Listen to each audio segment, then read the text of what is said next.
Hi everyone, it's Stacy from PeonyLaneDesigns.com. Have you subscribed to the channel yet? If not, click the little blue button. Don't forget to click the subscribe button, comment down below, like this video, and click the bell icon to be notified. I just finished an interview session that's I recorded so I can post it over on the TikTok. We're not posting it here on Shorts, but maybe I could. I suppose I could. But if you're not following me on TikTok, you really should at Peony Lane Designs. I'm on the TikTok, on Instagram, on Peony Lane Designs, and Facebook. I always forget to self-promote those places, my other social media places. And I'm on Pinterest too. You do you, but follow me everywhere. We're working on a project today. Remember this guy? We just picked this up the other day. And I want to get it in this frame, and I want to get it in this month. So I made a decision on colors, which I know I struggle with. I struggle with the colors because it's always a little balancing. I got asked that in the interview, how I balance between knowing what the customer wants and keeping vintage. Well, anyway, it was something like that. And I was like, oh, I have to paint one more thing white. I went off on the white. But I did decide for this piece that I'm going to do first a base of gold because it's got the gorgeous ornate details on the corners. We want to take advantage of that, right? So I'm going to lay down a base of gold all over the frame. And then I'm going to do a very light blue.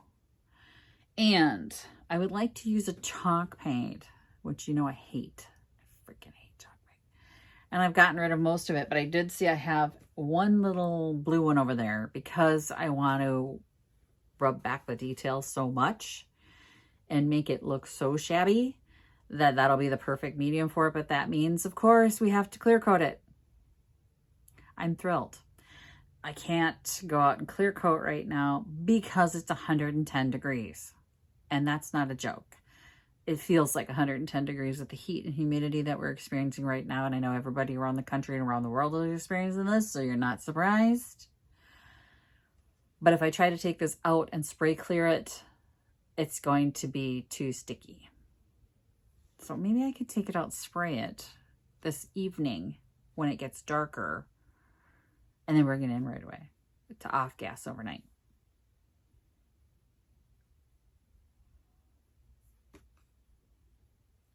Okay, Rust-Oleum.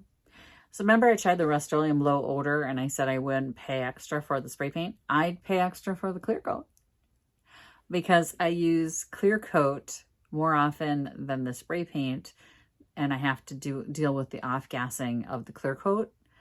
I'll pay for the clear coat if you want to use that. Anyway, they don't make it. They don't make low odor clear coat. We need to pop out the sheet music that's in here right now. Clean up the frame. Give it a little bath before we paint it. It has cobwebs. Think I'm joking. Cobwebs on the back. It is dirty. It's flaking too, which it's just not a high quality frame. And we're gonna add some layers of color. But I feel like the light blue with the gold popping through and maybe some of the dark, like not coat the dark completely, will look really cool. In my mind, it works out. So we're going to do that. But let me take this thing apart first of all, give it a bath, and then I'll come right back. When I said it's dirty,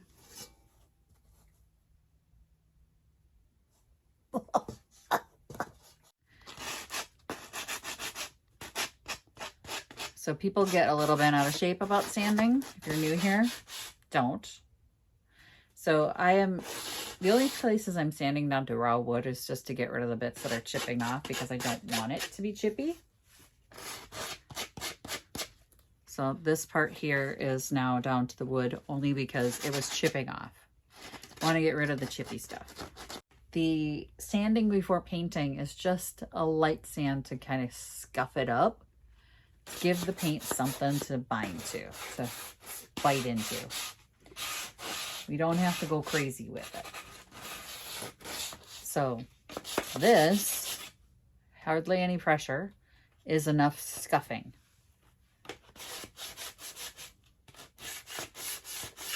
You don't have to get crazy with it. Now, I have gold leaf paint, but I don't think we need to go that far. So I just got some cheap gold paint. It's not great.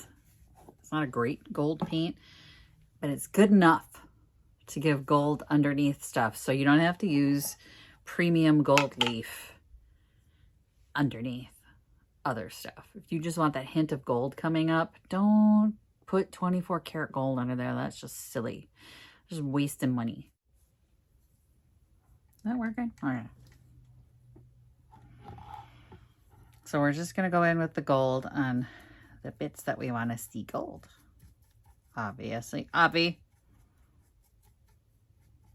And see what I mean by it's not a good quality gold. It's not covering very well. I never liked this gold, but it'll do the job underneath here.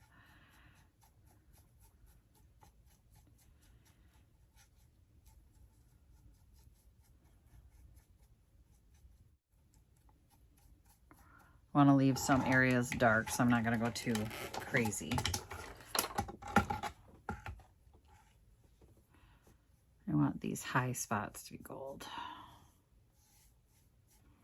Okay, so I went and had lunch, let it dry. Then I hit it with some wax. We're going to do a wax resist. So that's just a white candle. It doesn't have to be white. It does, really. Hit all the high spots to make it easier for the paint to flake off. And I've opened my chalk paint here. And it had been sitting for a while. So it is chunky and it's nasty. But we're going to use it. I'll show you.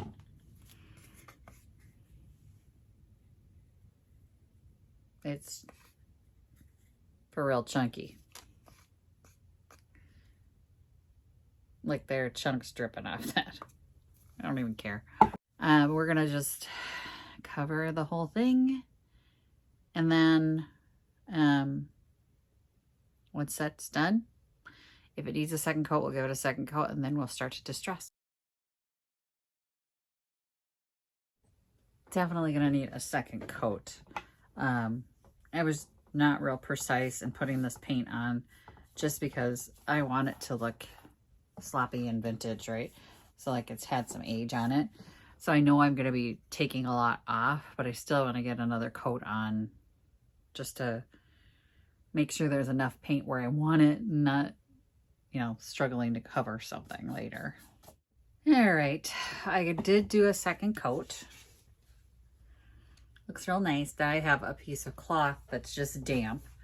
And I'm going to do some water distressing, which is just water.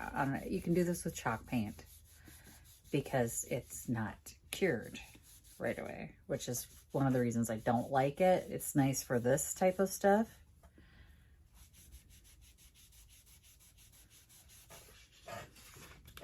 So you can see it starts to peek through. Maybe you can't, right there.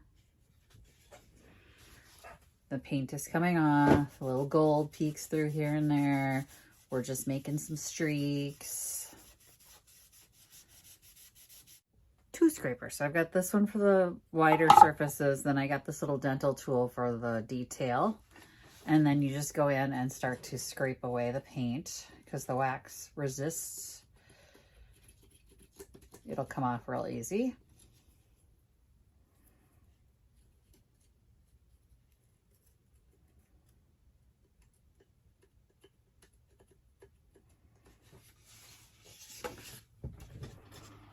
You can see it come off, just flakes away because it's wax won't allow the paint to stick. So the gold pops up really nice. Now, for those of you who've seen me do this a million times, you know. But there's a lot of new people on the channel. There's a lot of new people learning new things. So sometimes we got to review some of the tried and true methods and let them know what I'm doing. Because they may not necessarily understand, what does that mean, wax resist? This is wax resist.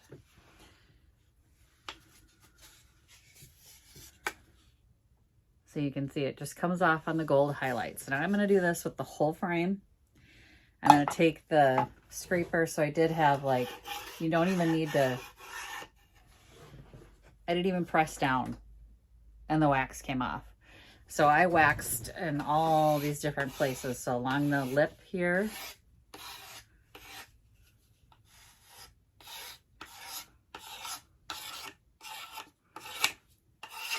And then we're just going to pull it off.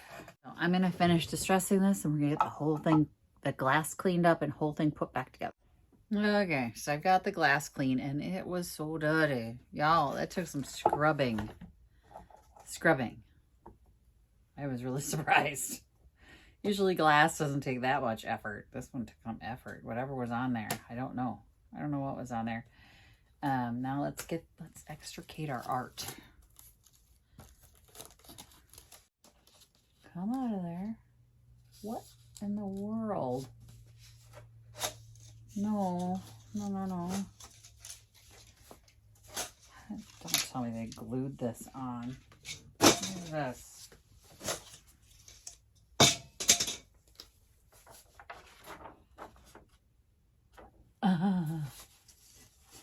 What?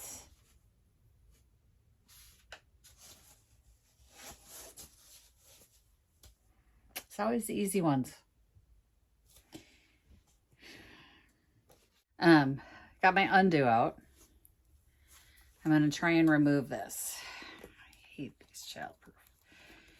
Let's try it. The nice thing about undo is it will not wreck the print. It'll evaporate and then just come out. Let me see if I can get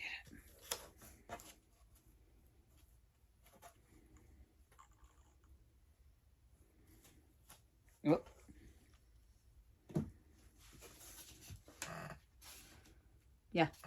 Yeah, that's gonna work.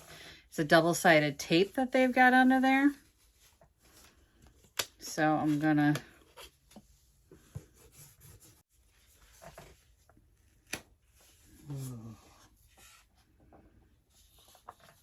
one side off. All right. Did not hurt the print. Whoever did that. So now it's wet. I gotta wait for it to dry, but this will evaporate and you won't notice a thing. That is what undo is known for, is you can remove even the stickiest tape from paper and it will leave the paper intact. You won't have any damage whatsoever. This does actually look like an older print. So I'm wondering if this isn't actually a nice thing, like a nice print.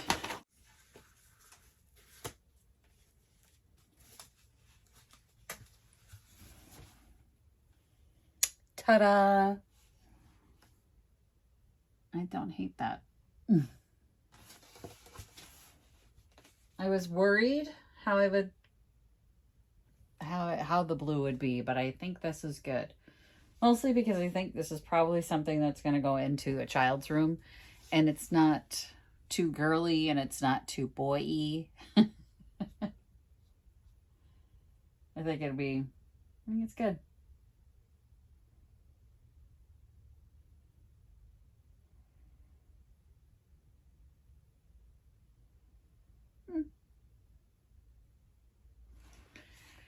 It is what it is. We are done. I'm going to trim off the back of this, but other than that, she's finished. So for $6, you got a nice little print.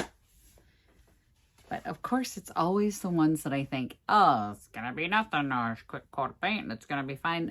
There was nothing quick about this. There was like a little problem here and there. A little problem here, a little problem there, just a little bit there, a little bit there, a little bit there. But I think it's cute enough. And you know what? I have the sampler too, the alphabet sampler. Maybe I'll do just a couple little, it's also blue. So we'll put those together, I think, maybe. I don't know, I'll have to ask Naomi. She's really good at staging, so she'll have to let me know. Anyway, that's my project for today. Thanks for watching, you guys. Happy chunking. Bye. Visit my blog, peonylanedesigns.com, for more tips, tricks, and inspiration. Thanks for watching, everyone. If you like this video, please give it a big thumbs up. Don't forget to subscribe and click the bell icon so you'll be notified of new videos. I post every week DIY tutorials and, of course, more junkin' videos.